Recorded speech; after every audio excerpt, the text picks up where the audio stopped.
오늘은 하나님과 씨름이라는 제목으로 하나님의 은혜의 말씀을 나누려고 합니다. 오늘 본문에 보시면 야곱이 하나님과 씨름하는 그 장면이, 유명한 장면이 본문에 나와 있는 것을 우리가 보게 되죠. 이 씨름을 통해서 하나님을 만나게 된 야곱은 이 지명을 브니엘이라고 짓게 되는 것을 또 보게 됩니다.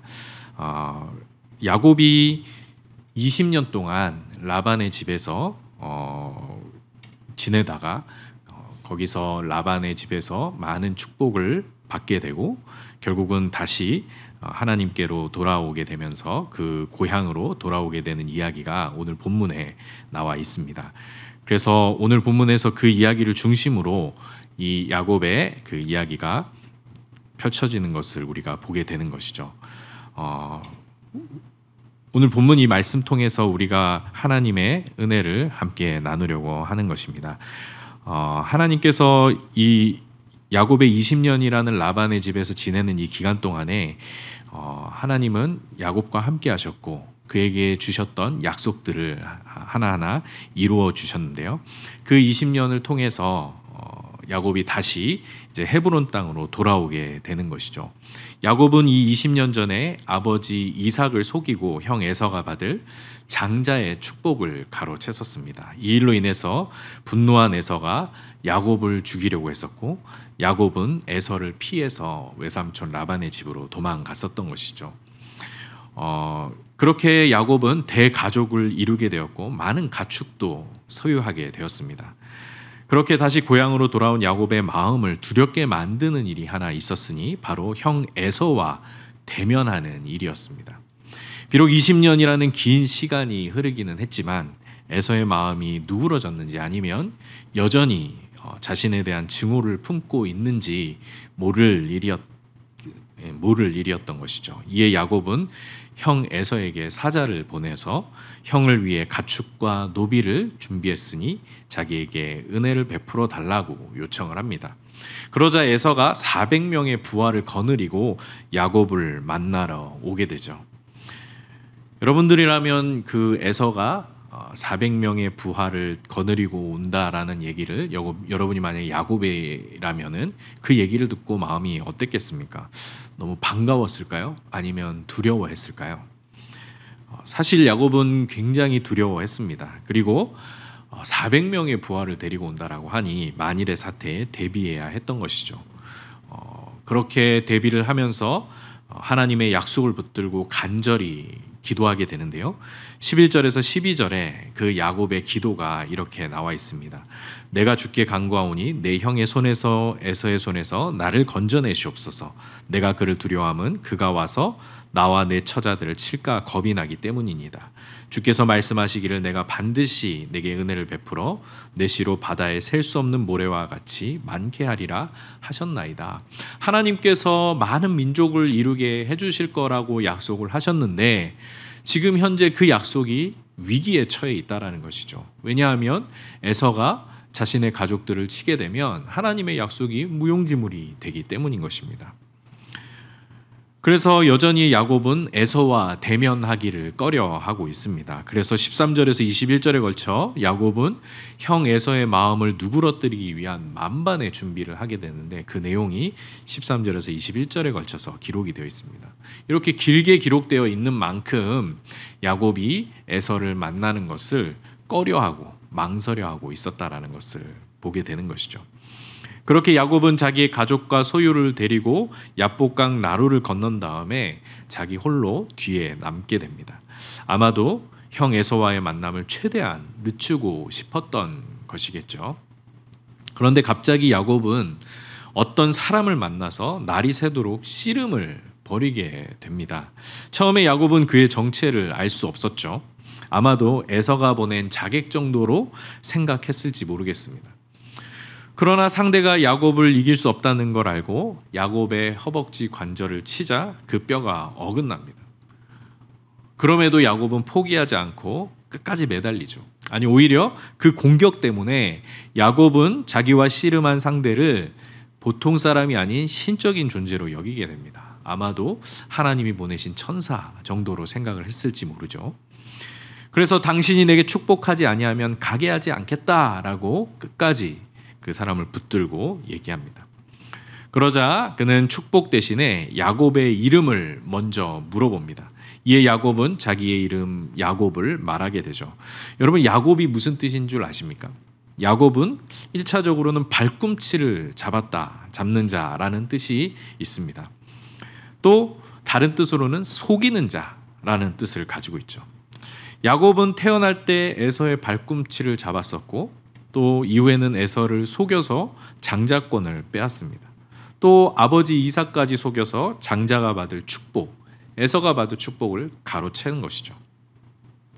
에서가 이 사실을 알게 되었을 때 그는 창세기 27장 36절에서 야곱에 대해서 이렇게 말합니다. 에서가 가로되 그의 이름을 야곱이라 함이 합당치 아니하니이까 그가 나를 속임이 이것이 두 번째니이다. 전에는 나의 장자 명분을 빼앗고 이제는 내 복을 빼앗았나이다.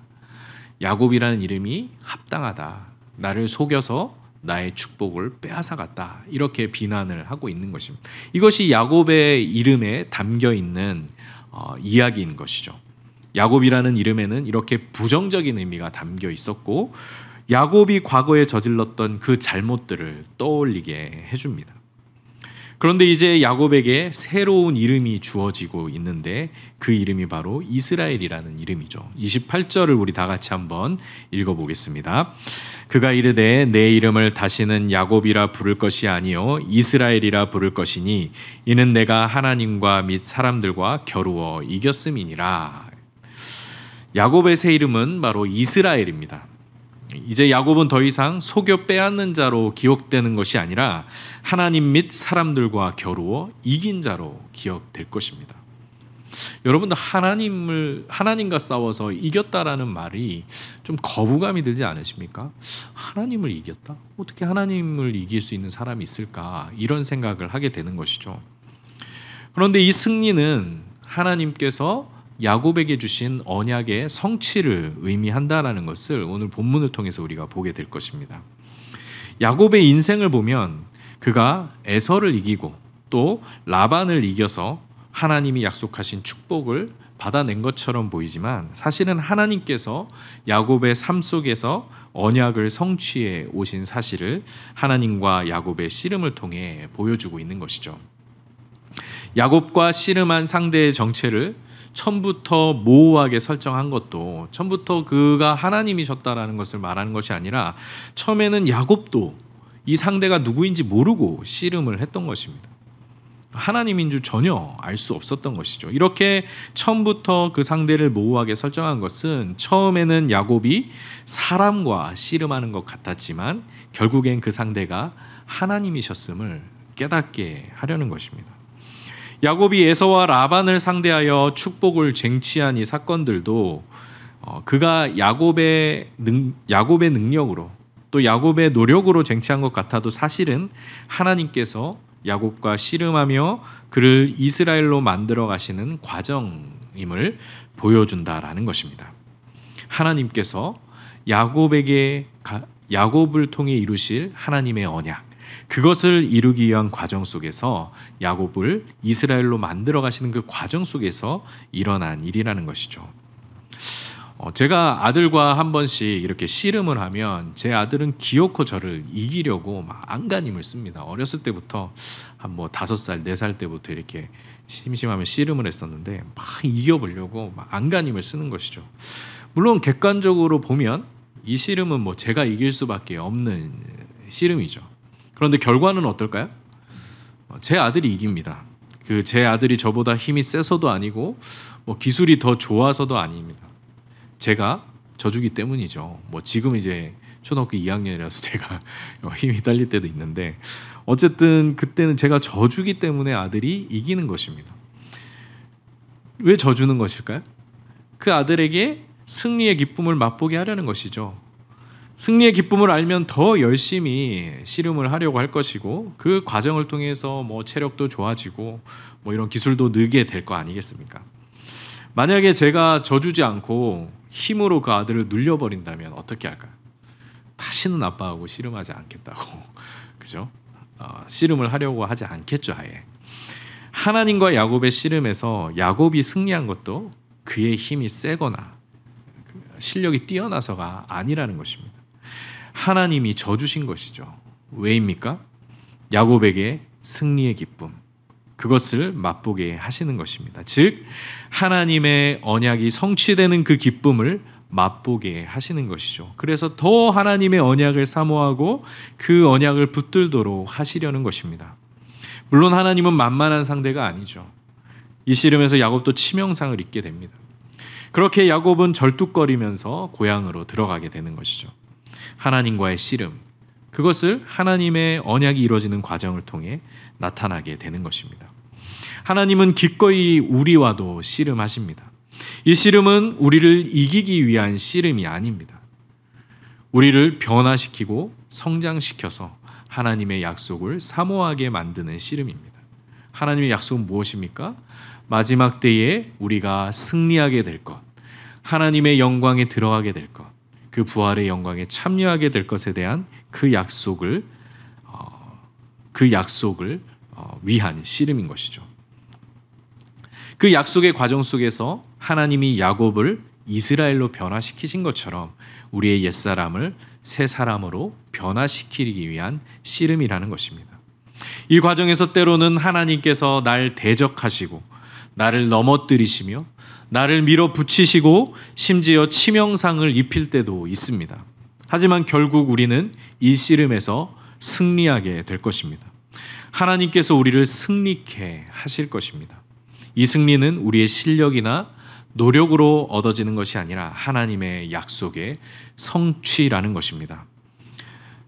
창세기 주석을 쓴 고든 웨남이라는 이 신학자는 이 씨름에 대하여 이렇게 말합니다. 하나님은 왼손으로는 우리와 맞서 싸우시고 오른손으로는 우리를 위해 싸우신다라고 말합니다. 하나님은 우리에게 승리를 약속하셨습니다. 하지만 이 약속을 이루기까지 하나님은 우리를 끊임없이 다듬고 깎아내십니다. 야곱이 이스라엘이 되어 에서를 만나기까지 수십 년의 세월이 걸린 것처럼 하나님은 오랜 기간 동안 인내로서 우리를 변화시켜 가십니다. 그러므로 우리에게 부끄러운 승리, 반쪽짜리 영광은 있을 수 없습니다. 하나님은 우리를 온전케 하시고 우리에게 영광스러운 승리를 주시는 분이시기 때문입니다. 바울도 로마서 8장 28절에서 30절에 거쳐서 우리를 구원하시는 하나님의 목적에 대해 이렇게 말합니다. 우리가 알거니와 하나님을 사랑하는 자, 곧 그의 뜻대로 부르심을 입은 자들에게는 모든 것이 합력하여 선을 이루느니라. 하나님이 미리 아신 자들을 또한 그 아들의 형상을 본받게 하기 위하여 미리 정하셨으니 이는 그로 많은 형제 중에서 맏아들이 되게 하려 하심이니라. 또 미리 정하신 그들을 부르시고 부르신 그들을 또한 의롭다 하시고 의롭다 하신 그들을 또한 영화롭게 하셨느니라 라고 말합니다.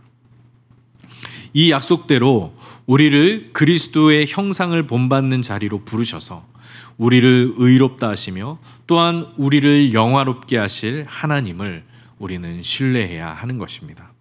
때로는 그 하나님이 우리를 대적하시는 것 같고 우리를 넘어뜨리시고 우리를 밀어붙이시며 심지어 우리에게 치명상을 입히신다 하더라도 모든 것이 합력하여 선을 이루게 하시는 하나님을 우리는 의지해야 하는 것입니다.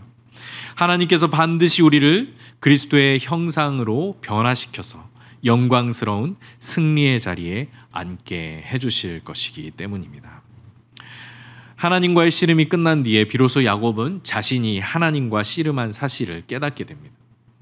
그리고 자신이 하나님과 대면하고서도 생명이 보존된 사실을 알게 되죠. 그래서 그 장소의 이름을 브니엘이라 짓습니다.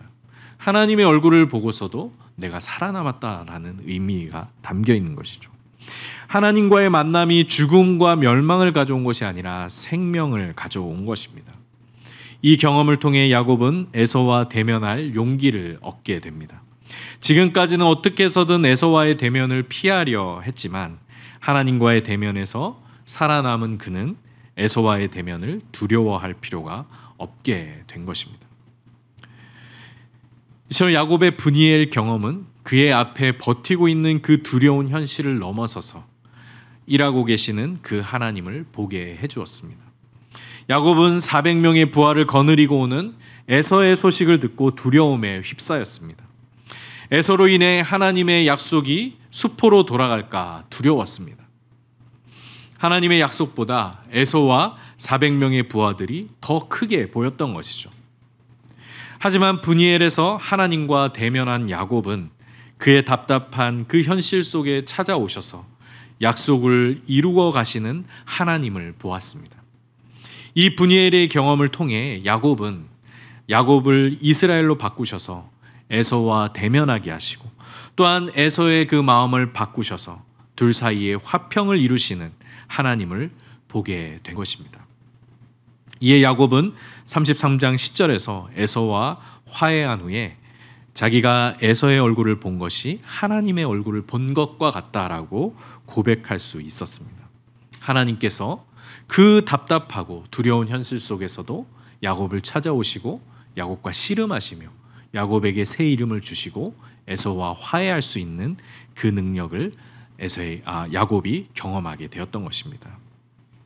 우리가 하나님의 약속을 믿고 나아갈 때에도 늘 우리 앞에 두려운 현실들이 버티고 있습니다. 과연 이 일로 인해서 하나님의 약속이 이루어지게 될 것인가 의심하게 만들고 두려워하게 만드는 그 현실들 말입니다.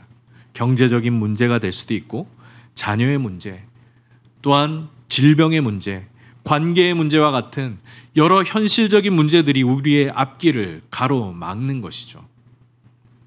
그 현실이 하나님보다 더 커 보일 때, 하나님의 약속보다 더 커 보일 때 우리는 두려움에 빠지게 됩니다.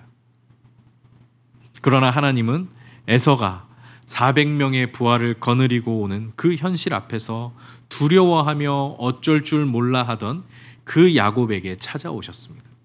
그 야곱의 자리에 찾아오셔서 하나님의 신실하심을 나타내시고 그 야곱에게 새 이름을 주시고 에서와 대면할 수 있도록 야곱의 믿음을 붙들어 주셨던 것이죠. 어떤 어려운 현실이 야곱의 앞에 버티고 있다 하더라도 야곱과 맺은 그 약속을 이루시며 그를 승리케 하시는 하나님을 보게 하신 것입니다. 오늘 여러분들 앞에 버티고 있는 어떤 현실들이 있습니까? 어떤 어려운 현실적인 문제들이 있습니까?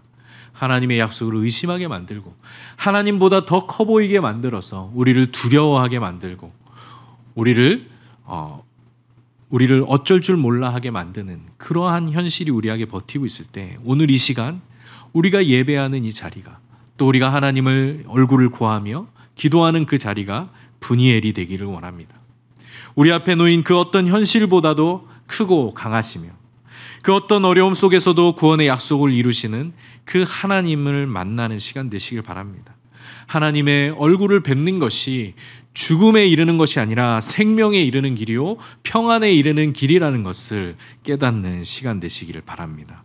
우리를 두렵게 만드는 그 현실들, 우리의 마음을 낙심케 만드는 그 어려움들이 우리 앞에 버티고 있을 때에 브니엘의 하나님께서 우리의 삶 속에도 찾아오셔서 하나님의 신실하심을 붙들게 하시고 또 우리와 씨름하시며 우리를 변화시키셔서 우리를 향한 그 약속을 이루어 가시는 하나님의 그 은혜를 경험하며 살아가시는 우리 성도님들이 되시길 바라겠습니다.